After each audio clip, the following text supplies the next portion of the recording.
এবং জ্ঞানের রাস্তায় জ্ঞানের পথে যে অগ্রসর হয়, আল্লাহর হাবিব সাল্লাল্লাহু আলাইহি ওয়া আলিহি ওয়াসাল্লাম বলেন, যে ব্যক্তি জ্ঞানের পথে অগ্রসর হয় সে মূলত জান্নাতের পথেই অগ্রসর হয়। মান সালাকা তরিকান ইয়ালতামিসু ফীহি ইলমান সাহালাল্লাহু লাহু তরিকান ইলাল জান্নাহ। যে জ্ঞান অর্জনের জন্য সামনে আগায় সে মূলত জান্নাতের দিকে আগায়। আল্লাহু আকবার। তাহলে ইসলাম একটা নলেজ বেসড রিলিজিয়ান। এখানে আমাদের গোজামিল দেওয়ার কোনো সুযোগ নাই, এটা জ্ঞান ভিত্তিক ধর্ম। এজন্য এই ধর্ম পেয়ে এই ওয়ে অফ লাইফ যে আমরা প্র্যাকটিস করি, আমাদের প্রাউড ফিল করার দরকার আছে না নাই বলেন? প্রাউড ফিল হয় না? আচ্ছা, এক নাম্বার হচ্ছে নলেজ বেসড রিলিজিয়ান। দ্বিতীয়ত হচ্ছে ইসলাম হচ্ছে দ্বীনুল ইনসানিয়া, মানবতার ধর্ম।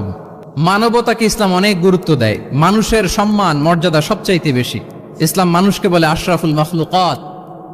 আল্লাহ তাআলা বলছেন, ওয়ালাকাদ কাররামনা বানি আদম, I have dignified the status of the son of Adam. আদমের সব সন্তানদেরকে আমি মর্যাদা দিয়েছি।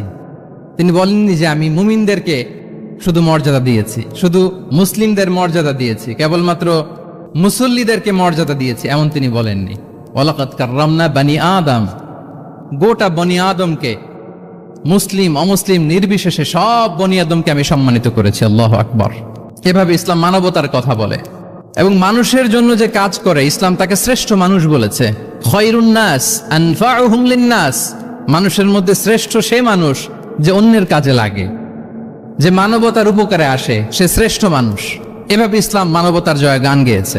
আল্লাহ রাসূল সাল্লাল্লাহু আলাইহি ওয়া আলিহি ওয়াসাল্লামের সামনে দিয়ে একবার একটা লাশ যাচ্ছিল। তিনি সাহাবাদেরকে নিয়ে বসেছিলেন। হঠাৎ ওই লাশ দেখে রাসূল সাল্লাল্লাহু আলাইহি ওয়াসাল্লাম দাঁড়িয়ে গেলেন। সাহাবারা বললেন, ইয়া রাসূলুল্লাহ, ইন্নাহু ইয়াহুদি, এটা ইহুদির লাশ। কার লাশ? জুইশ, ইহুদির লাশ। আপনি দাঁড়ালেন যে? রাসূল সাল্লাল্লাহু আলাইহি ওয়াসাল্লাম বললেন, আওয়ালাইসাত নাফসান, সে হোক ইহুদি, সে কি মানুষ নয়? এটা কি একটা প্রাণ নয়? এটা কি একটা আত্মা নয়?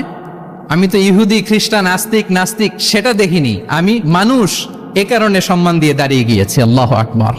তাহলে ইসলাম হচ্ছে দ্য রিলিজিয়ন অফ হিউম্যানিটি, মানবতার ধর্ম।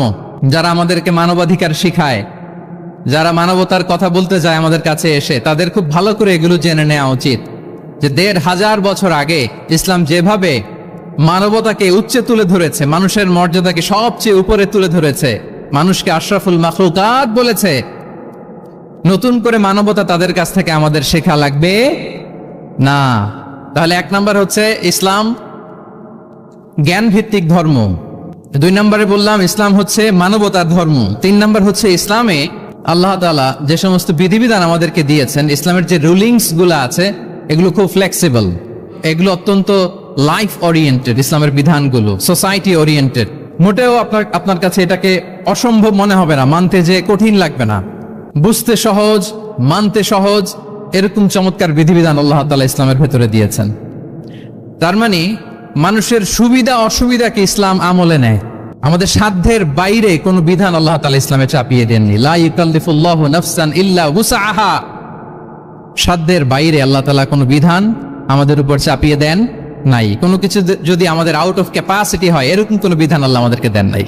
বরং ইসলামের সবগুলো বিধান আপনার কাছে খুবই যুক্তি সুলভ লাগবে, খুবই স্বভাব সুলভ লাগবে, আপনার নেচারের সাথে, আপনার চাহিদার সাথে এটা খুব যায়, খুব স্যুট করে, এমন বিধান আল্লাহ তাআলা দিয়েছেন। আল্লাহ তাআলা বলছেন, ওয়ামা জাআলা আলাইকুম ফিদ-দীনি মিন হারাজ, দিনের ভেতরে, ইসলামের ভেতরে আমি কোনো হারাজ রাখিনি, জটিলতা রাখিনি, কাঠিন্যতা রাখিনি, বরং সহজ করে ইসলামকে তোমাদের জন্য আমি দিয়েছি। অন্যত্র আল্লাহ তাআলা বলছেন, ইউরিদুল্লাহু বিকুমুল ইউসরা ওয়ালা ইউরিদু বিকুমুল উসর, আল্লাহ তোমাদের জন্য সহজ চান, কঠিন চান না। আমরা অনেক সময় না বুঝে ইসলামকে খুব কঠিন করে প্রেজেন্ট করি, উপস্থাপন করি। ইসলাম আসলে এত কঠিন না, কিন্তু আমরা কঠিন করে ফেলি। কিন্তু আল্লাহ তাআলা সহজ করেছেন। কতটা সহজ? নামাজের মধ্যে দাঁড়িয়ে সালাত আদায় করা হচ্ছে ফরজ। দাঁড়িয়ে সালাত আদায় করা কি? আপনি দাঁড়াতে পারেন না, বসে পড়লেও কবুল করবে কে? আল্লাহ কবুল করবে। বসতে পারেন না, শুয়ে পড়লেও আল্লাহ কবুল করবেন। ওযু করে নামাজ পড়া ফরজ, ওযুর পানি নাই, তাই এমন করে নামাজ পড়লেও আল্লাহ কবুল করবেন। তাহলে বলেন তো ইসলাম পালন কি কঠিন না সহজ? আমরা মাঝে মাঝে খুব কঠিন করে উপস্থাপন করি। অনেক সময় আমাদের কাছে লিগ্যাল অপিনিয়ন চায়, ফতোয়া জানতে চায়। আমরা এত কঠিন ভাবে অনেক সময় রেসপন্স করি, যিনি জিজ্ঞেস করেছেন তার মানতে বড্ড কষ্ট হয়। কিন্তু ব্যাপারটা ছিল এমন চমৎকার করে আমাদের প্রেজেন্টেশনের দরকার ছিল যে তার কাছে খুব সহজ মনে হবে এটা। কারণ যে সমস্ত বিধিবিধান আল্লাহ তাআলা আমাদেরকে দিয়েছেন ইসলামে, এগুলো মানাটা আমাদের জন্য সহজ, ফ্লেক্সিবল। ইসলামের একটা বিধান হচ্ছে আত-তাইসির, ফ্লেক্সিবিলিটি। মানুষের সুবিধা অসুবিধা এটা ইসলাম আমলে নেয়। কতটা আমলে নেয়, ছোট্ট একটা উদাহরণ দিলে আমরা বুঝতে পারবো। রাসূল সাল্লাল্লাহু আলাইহি ওয়াসাল্লাম সাহাবাদেরকে নিয়ে একবার বসা, হঠাৎ করে এক সাহাবী এসে বললেন, ইয়া রাসূলুল্লাহ হালাকতু ইয়া রাসূলুল্লাহ, হে আল্লাহর রাসূল আমি তো শেষ। রাসূল সাল্লাল্লাহু আলাইহি ওয়াসাল্লাম বললেন, তুমি শেষ, তোমার আবার কি হলো? তো সাহাবী বলেন, ওয়াকাআতু আলা ইমরাআতি ফি রমাদান, আমি রমজান মাসে দিনের বেলায় আমার স্ত্রীর সাথে ফিজিক্যাল ইন্টিমেসিতে চলে গেছে, ভুল করে ফেলছে। আমরা জানি যে রমাদানে আমরা কিছু কাজ করতে পারি না। সিয়ামের সংজ্ঞাই হচ্ছে আসওমু হুয়াল ইমসাক আনিল আকলি ওয়া শুরবি ওয়াল জিমাই মিন তুলুইল ফাজরি ইলা গুরুবি শামসি মা'আন নিয়া, মানে রোজা হচ্ছে এটা এমন ইবাদত, সূর্যোদয় থেকে সূর্যাস্ত পর্যন্ত না খেয়ে থাকা, কোনো কিছু পান না করা, এবং দিনের বেলায় বিবাহিতরা তাদের স্ত্রীদের সাথেও ইন্টিমেসিতে যেতে পারবে না। এটা যদি কেউ মেনটেন করে, এটা হচ্ছে সিয়াম। তো এই সাহাবী বলি, ইয়া রাসূলুল্লাহ আমি তো শেষ, আমি তো দিনের বেলা ভুল করে ফেলছি, আমি তো আমার স্ত্রীর সাথে মেলামেশা করে ফেলছি, এখন কি করব? তো এটার আবার একটা বড় পেনাল্টি আছে। আপনারা যারা জানেন যে ইচ্ছাকৃত রোজা ভাঙলে কাজাও করতে হয়, কাফারাও দিতে হয়। কাজা মানে একটা রোজার জন্য একটা রোজা, আর কাফারা মানে হচ্ছে আরো 60টা রোজা রাখতে হবে। কয়েকটা জিনিস আছে, বেসিক্যালি 3টা। তো রাসূল সাল্লাল্লাহু আলাইহি ওয়াসাল্লাম তাকে বললো যে তোমার তো পেনাল্টি হয়েছে, তুমি তো বড় ভুল করে ফেলছো, তো তোমার কাছে কি এরকম কোনো দাস আছে যেটাকে তুমি আজাদ করে দিতে পারবা, মুক্ত করে দিতে পারবা, তাহলে পেনাল্টি আদায় হয়ে গেল। সে বলে, ইয়া রাসূলুল্লাহ না, আমার তো এত সক্ষমতা নাই, আমার কাছে তো কোনো দাস নাই।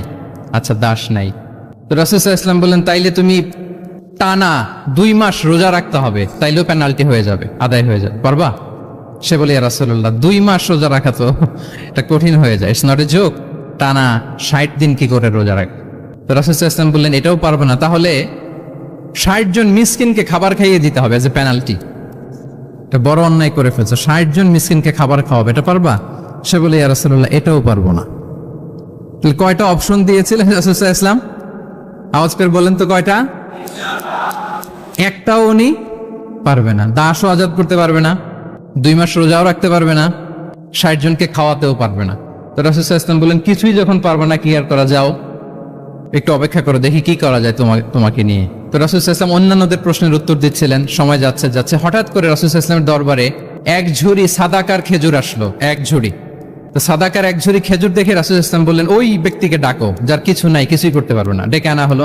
রাসূল সাল্লাল্লাহু আলাইহি ওয়াসাল্লাম বললেন যাও, তুমি তো কিছুই করতে পারবে না, এই এক ঝুড়ি চ্যারিটির খেজুর, সাদাকার খেজুর তুমি গরিবদের মাঝে বিতরণ করে দাও, তাসাদদাক বিহা, এটা বিতরণ করে দাও, তাইলে আশা করি আল্লাহ তোমাকে মাফ করবে। তো এই সাহাবী বলে, ইয়া রাসূলুল্লাহ আলা আফকারা মিন্না ইয়া রাসূলুল্লাহ, আমার চেয়েও গরিব কাউকে খুঁজে বের করে দান করতে হবে? তো রাসূল সাল্লাল্লাহু আলাইহি ওয়াসাল্লাম বললেন হ্যাঁ, গরিবকেই তো দিতে হবে। তো উনি বললেন যে রাসূলুল্লাহ পুরো মদিনার তল্লাটে আমার চাইতে গরিব কেউ আর নাই, আমি সবচাইতে গরিব।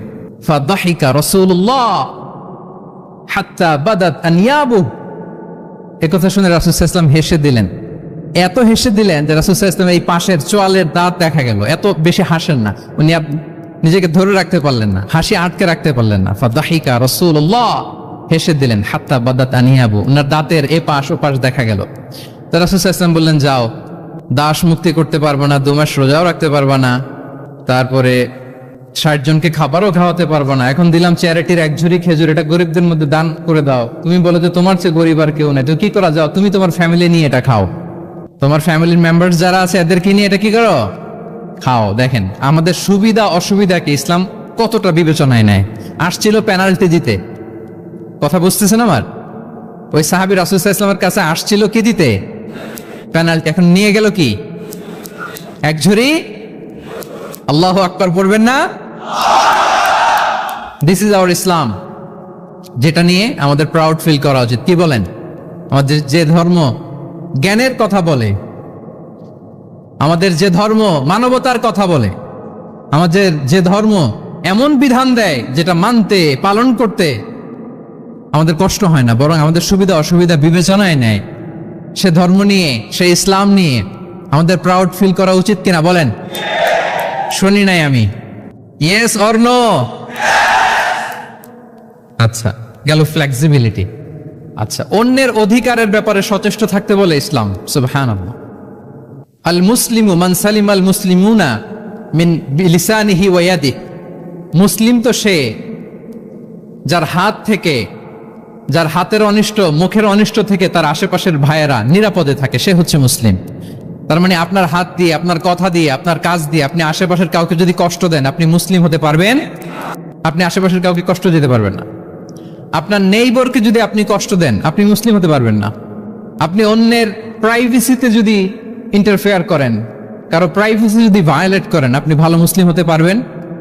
কারো পার্সোনাল স্পেসে যদি আপনি নাক গলান, আপনি যদি ইন্টারফেয়ার করেন, তাহলে আপনি ভালো মুসলিম হতে পারবেন না। অন্যের অধিকারের ব্যাপারে ইসলাম আমাদেরকে সচেষ্ট থাকতে বলে। ইসলাম বলে ওয়ালা তাজাসসু, খবরদার, খবরদার, গোয়েন্দাগিরি করো না, কারো পার্সোনাল স্পেসে নাক ঢুকিও না।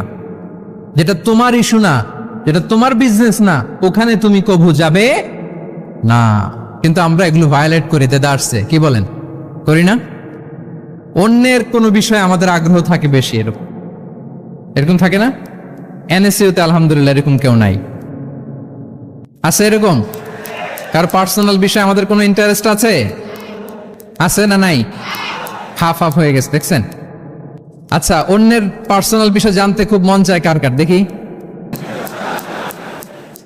হাত তুলে ফেলছে কয়েকজন। আল্লাহ হেদায়েত দেখ আমাদেরকে। আচ্ছা, অন্যের পার্সোনাল বিষয়ে নাক গলাই না, এরকম কারা কারা, দেখি। মাশাআল্লাহ, মাশাআল্লাহ, মাশাআল্লাহ। ঠিক আছে, হাত নামান। ঠিক আছে, এবার দুইবারের একবারও যারা হাত তোলেন নাই তারা হাত তোলেন। আপনারা কি করেন? আচ্ছা, তাহলে অন্যের পার্সোনাল ইস্যুতে আমরা আজকে থেকে নাক গলাবো, তা আমরা ভুল করে ফেলি। ইনশাল্লাহ আমরা এমনটা করব না। আমরা খুঁচিয়ে খুঁচিয়ে তার পার্সোনাল বিষয় জানতে চাই। বিশেষ করে নিঃসন্তান দম্পতি পেলে আমি দেখেছি খুঁটিয়ে খুঁটিয়ে তাকে প্রশ্ন করে যে ভাই কি সমস্যা, বেবি নিচ্ছেন না কেন, কার সমস্যা, আপনার সমস্যা না ভাবির সমস্যা, আর বেটা তোর কি সমস্যা সেটা বল। একজন নিঃসন্তান দম্পতি কি পরীক্ষার মধ্য দিয়ে যায় আমাদের কোনো আইডিয়া আছে? তার এই পরীক্ষার মধ্যে যদি আমরা কাটা ঘায়ে নুনের ছিটা যদি দেই, তাহলে তার কেমন লাগবে বলেন তো? আছে তো সে পরীক্ষার মধ্যে। খুঁটিয়ে খুঁটিয়ে আমরা তাকে বিব্রত করার চেষ্টা করি। আল্লাহ আমাদেরকে হেফাজত করুন। এগুলো আমরা করব না ইনশাআল্লাহ, বলেন। তাহলে দেখেন, যে ইসলাম আমাদেরকে ইনস্ট্রাক্ট করে, খবরদার কারো পার্সোনাল স্পেসে নাক গলাবা না। হ্যাঁ, প্রত্যেকের একটা প্রাইভেট স্পেস আছে, কেউ এখানে ইন্টারফেয়ার করতে পারবে। ইসলাম আমাদেরকে অন্যের রাইটস এর ব্যাপারে সচেতন থাকতে বলে। ইসলাম আমাদেরকে কমিউনাল হারমোনির কথা বলে, সাম্প্রদায়িক সম্প্রীতি। আমরা মুসলিম, এদেশে আমরা মুসলিম সংখ্যাগরিষ্ঠ, কিন্তু আমাদের হিন্দু ভাইয়েরা আছে, বৌদ্ধরা আছে, তাদের সাথে মিলেমিশে থাকার কথা বলে। এবং রাসূল সাল্লাল্লাহু আলাইহি ওয়াসাল্লাম তো মদিনাতে যে তাই করেছেন, মদিনা চার্টার করেছেন। জুইশরা ছিল, পেগানরা ছিল, মুসলিমরা ছিল, সবাইকে নিয়ে তিনি মদিনা চার্টার করেছেন।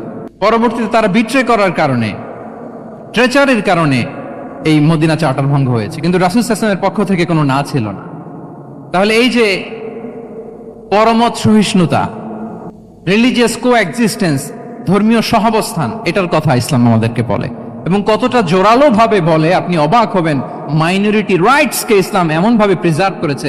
আল্লাহ রাসূল সাল্লাল্লাহু আলাইহি ওয়াসাল্লাম বলেন, কোন হিন্দু, কোন মাইনরিটি, কোন সংখ্যালঘু, শব্দটা যদি আমাদের পছন্দের না, বোঝানোর জন্য বলছি, কোন অমুসলিম যদি মুসলিমদের পাশে থাকে এবং কোন মুসলিম যদি তার রাইটকে ভায়োলেট করে, যেমন আপনি মুসলিম, আপনার নেইবার হচ্ছে হিন্দু, আপনি যদি তার হক নষ্ট করেন, জোর করে তার জমি দখল করেন, তাকে তার প্রাপ্য থেকে বঞ্চিত করেন, রাসূল সাল্লাল্লাহু আলাইহি ওয়াসাল্লাম বলেন কিয়ামতের দিন আমি ওই হিন্দুর পক্ষে মুসলিমের বিপক্ষে বাদী হয়ে দাঁড়াবো।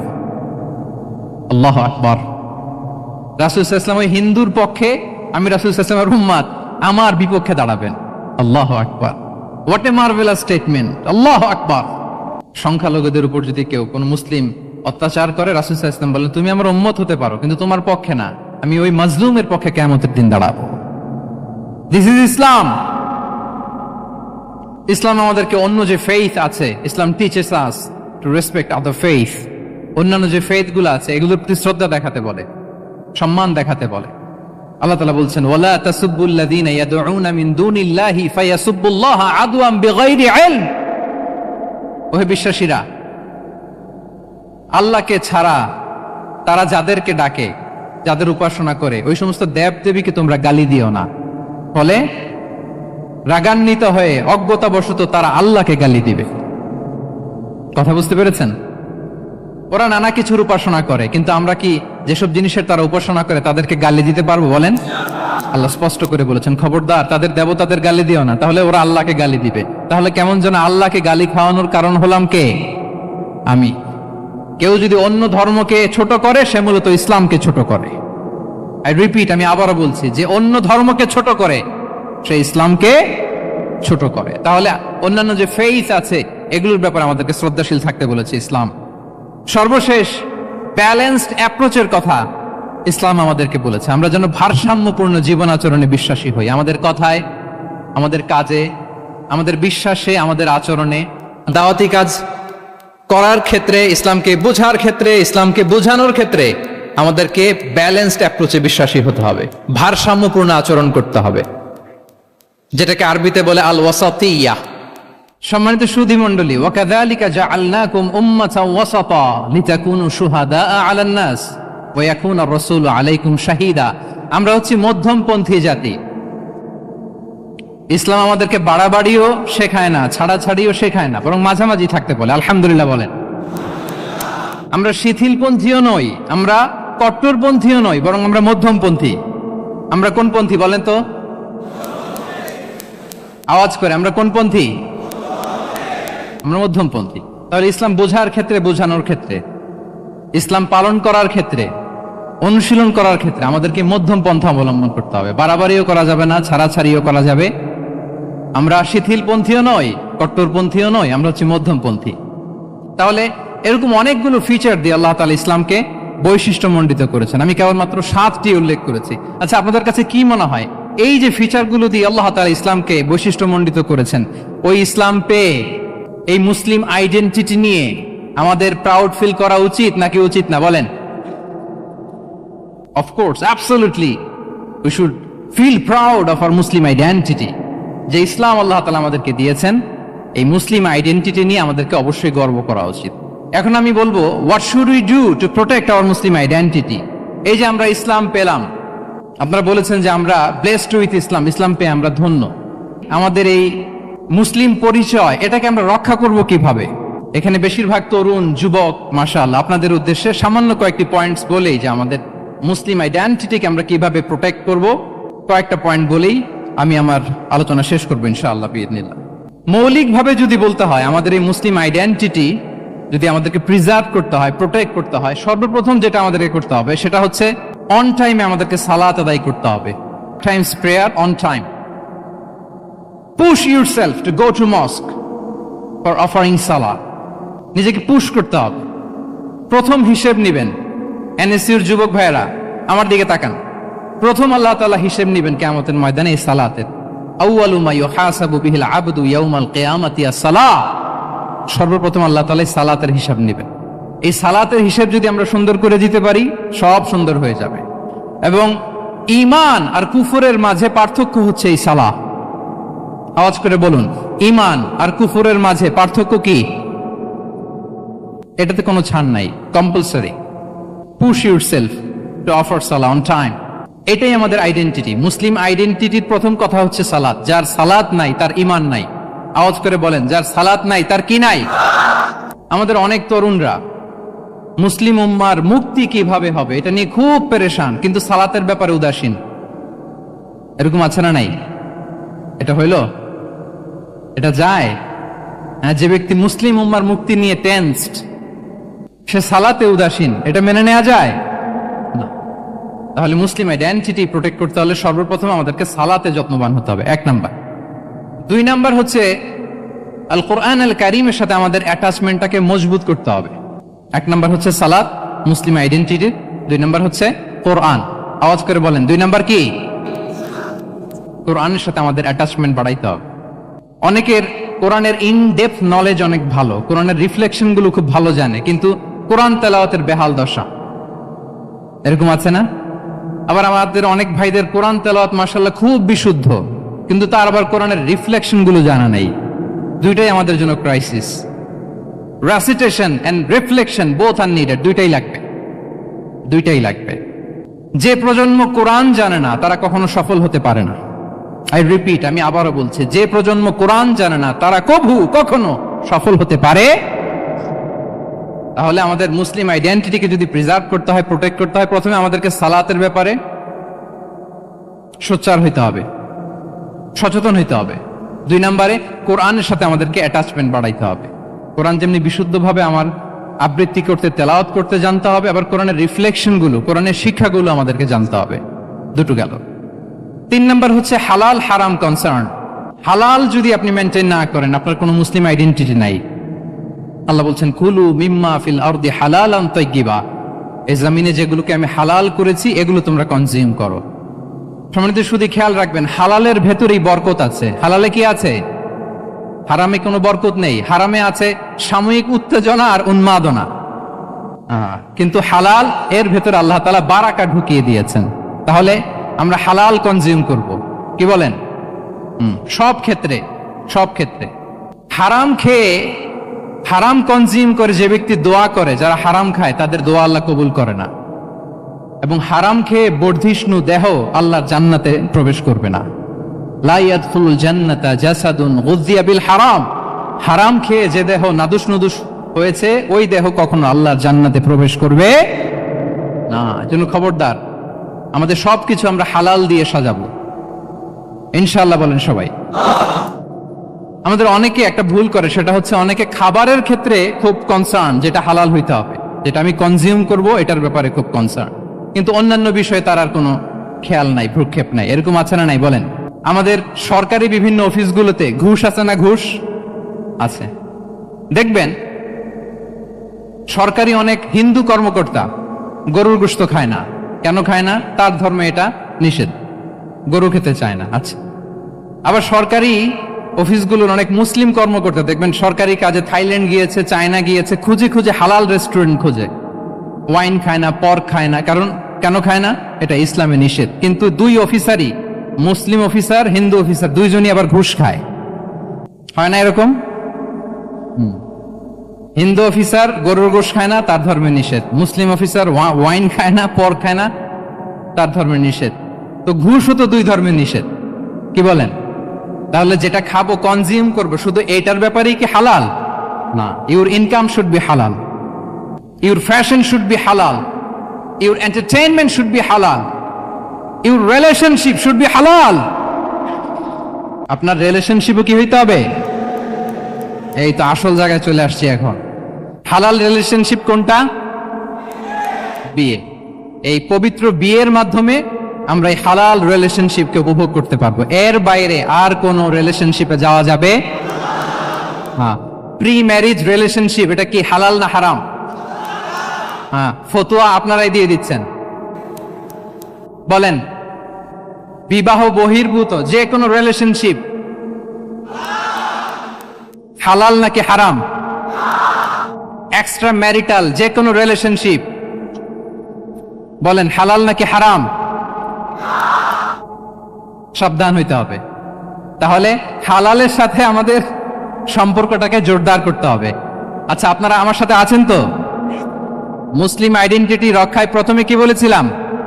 সালাত। 2 নম্বরে অ্যাটাচমেন্ট উইথ কোরআন। 3 নম্বরে কি? হালাল মেনটেন করতে হবে। আচ্ছা গেল। 4 নম্বর হচ্ছে আমাদের একটা গুড সার্কেল মেনটেন করতে হবে। Always engage with good circle, maintain a good circle. যত টক্সিক পিপল আছে এদেরকে ইগনোর করবেন, দূরে থাকবেন। আপনাকেও ভালো করতে দিবে না, নিজেরাও ভালো থাকবেন। এরকম আছে না নাই? ভালো স্টাডি সার্কেল মেনটেন করব আমরা। দিনের মৌলিক বিষয়গুলো শেখার জন্য একটা ভালো সার্কেল মেনটেন করব।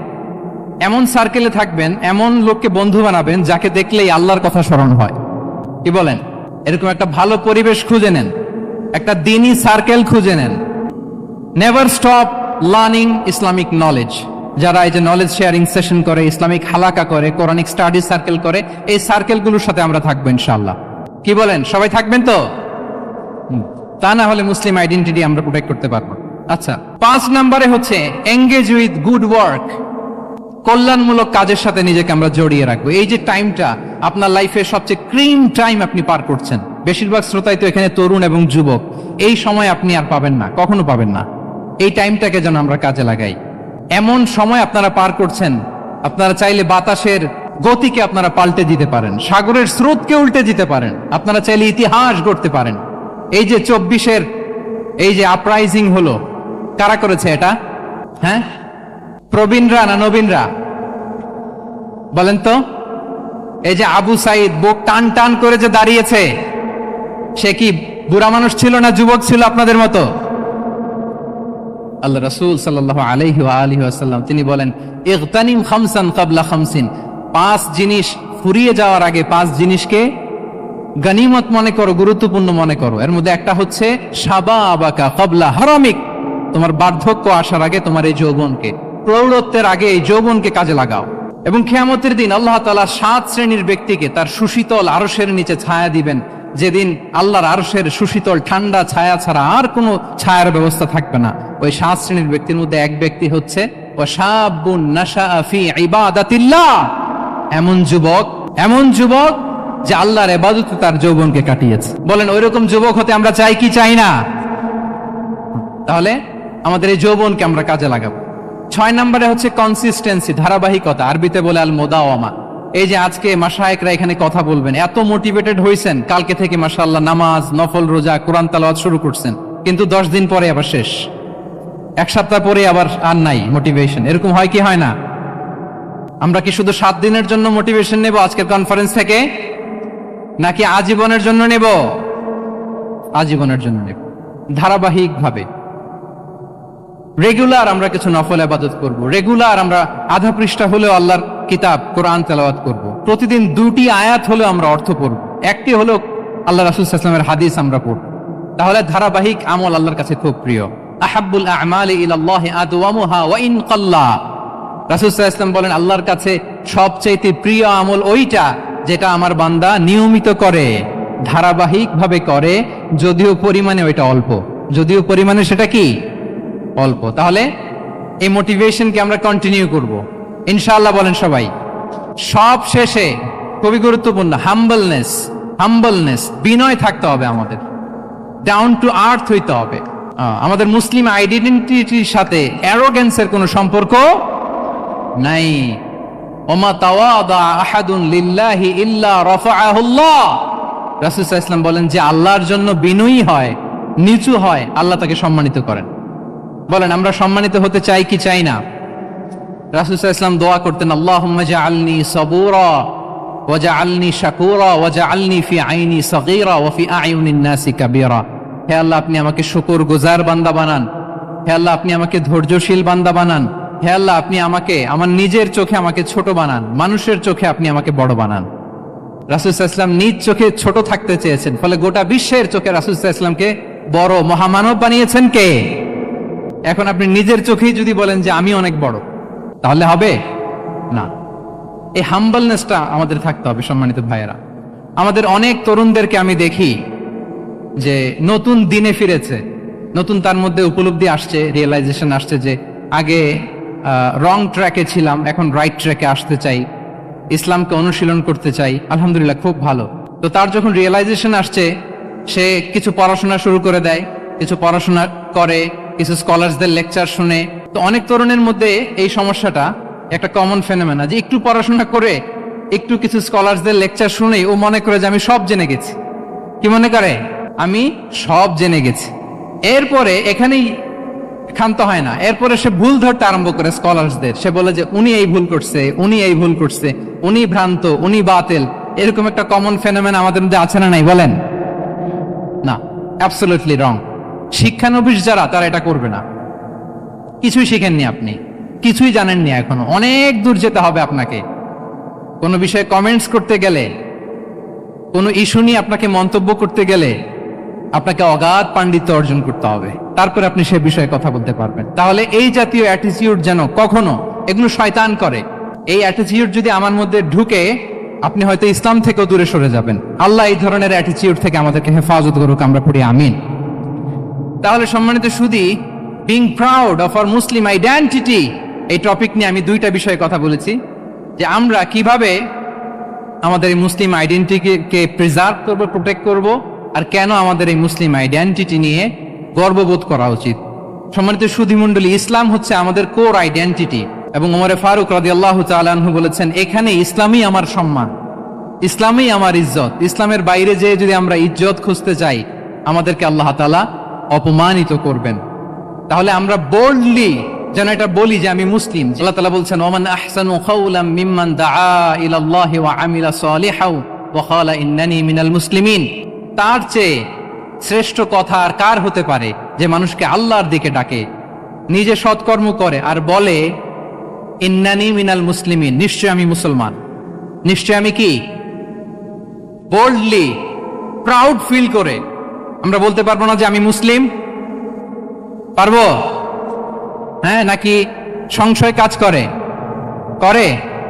বলেন, আমরা আমাদের মুসলিম আইডেন্টিটিকে ওন করতে চাই কি চাই না? সবাই চাই। আমাদের আসল পরিচয় কি বলেন? মুসলিম। এরকম মুষ্টিবদ্ধ হাত উঁচু করে বলেন, আমাদের পরিচয় কি? আমি প্রশ্ন করলে উত্তর দিতে পারবেন? আওয়াজ করে বলেন, আমি কে? তুমি কে? এনএসইউ মেক এ নয়েজ, আমি কে? তুমি কে? আমি কে? তুমি কে? ওয়াকালা ইন্নানি মিনাল মুসলিমিন। তার চেয়ে শ্রেষ্ঠ ঘোষণা, শ্রেষ্ঠ কথার কার হতে পারে যে বলে যে আমি মুসলিম? এটাই আমাদের আসল পরিচয়। আমরা যেন হৃদয় থেকে আমাদের এই মুসলিম আইডেন্টিটিকে ওন করতে পারি। আল্লাহ তাআলা আমাদেরকে তৌফিক দান করুক, আমরা বলি আমিন। সম্মানিত সুধীমণ্ডলী, ইসলাম হচ্ছে সময়ের অপরিহার্য বাস্তবতা। ইসলাম আমাদেরকে সঠিক জীবন দর্শন শেখায়। আপনি জীবনে সুখী হতে চান, সমৃদ্ধ হতে চান, সফল হতে চান, জীবনের প্রতিটি অঙ্গনে আপনি ইসলামকে প্র্যাকটিস করুন, আপনি সুখী হবেন for sure, I am telling you. কারণ ইসলামের ছায়াতলেই রয়েছে আমার, আপনার, আমাদের সকলের আলোক স্নাত মুক্তি। আল্লাহ তাআলা আমাদের সবাইকে কথাগুলো বোঝার ও আমল করার তৌফিক দান করুক। আমি আবারও এনএসইউ কর্তৃপক্ষকে অন্তরের অন্তঃস্থল থেকে এরকম চমৎকার একটি কোরআনিক কনফারেন্স এবং সির এক্সিবিশনের আয়োজনের জন্য ধন্যবাদ জানাই। যারা দীর্ঘ সময় জুড়ে আমার লেকচারটি শুনলেন, আপনাদের সবাইকে আবারও শুভেচ্ছা এবং মোবারকবাদ জানিয়ে এখানেই শেষ করছি।